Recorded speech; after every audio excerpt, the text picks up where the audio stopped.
আসসালামু আলাইকুম। তোহা গ্রেপ্তার, হ্যাঁ সেই জান্নাত তোহার। তোহা গ্রেপ্তার হয়েছে, তোহারে গ্রেপ্তার করে নিয়ে গেছে, পিছনে হ্যান্ডকাপ পরা তারে ভাই গ্রেপ্তার করে নিয়ে গেছে। প্রথমে মনে হয়েছিল যেটা কোনো নাটকের অভিনয়।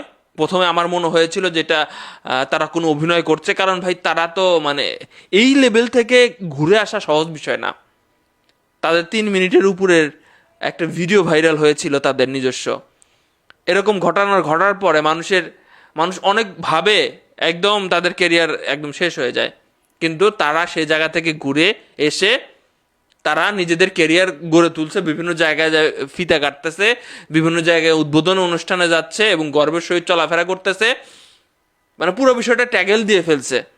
খুব ভালো বিষয় ছিল এটা। ব্যবসা বাণিজ্যের মধ্যে ঢুকে গেছিল, ফেসবুকের অন্ত ইনকাম ভাই কমে গেছে।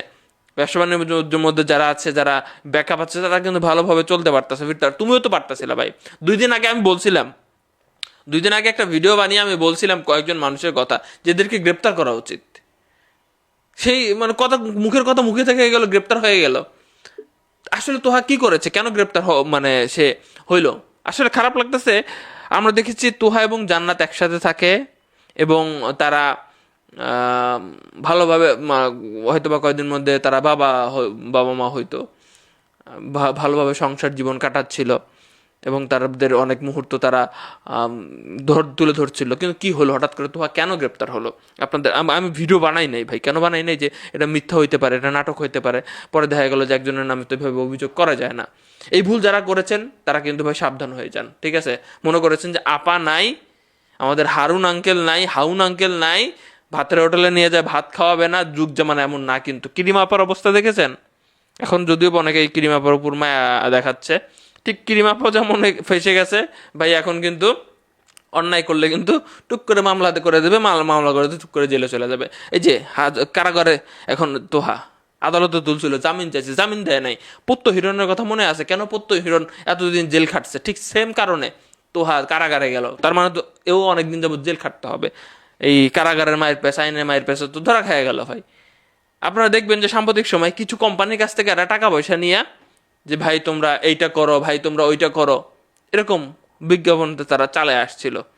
ভাই তোমাদের জন্য প্রত্যেকটা ফ্যামিলিতে এরকম কিছু ঢুকে গেছে, যারা একদম পরিবারটারে নিঃস্ব করে দিচ্ছে। এতই সোজা বড় লোক হওয়া, এতই সোজা। তোমরা পথ দেখাইতেছ, নিজেরাই জানো না, নিজেরাই বড় লোক হও, কোটিপতি হও নাই তো। মানুষদের কাছে তুমি কিছু সামান্য টাকা পয়সা নিয়ে একটা ভিডিওতে এসে তুমি বলে দিচ্ছ এটা করো সেটা করো।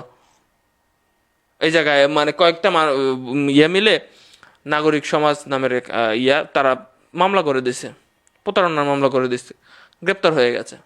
হওয়াটা স্বাভাবিক। এরকম আরও অনেকজন আছে, আমি দেখতেছি সাহস বেড়ে গেছে তাদের।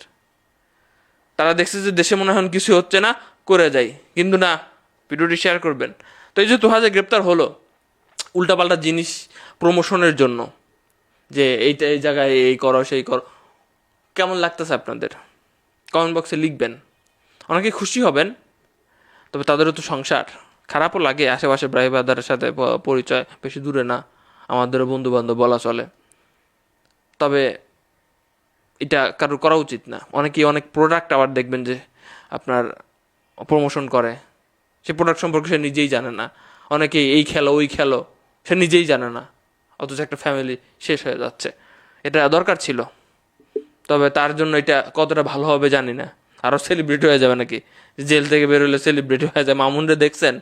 মামুন কিন্তু শেষমেশ হাইরে লাইলার কাছে যায়, কইছে বাবা মামলা টামলার থেকে আমার বাঁচাও। তোহার কি হবে? কয় বছর জেল খাটবে?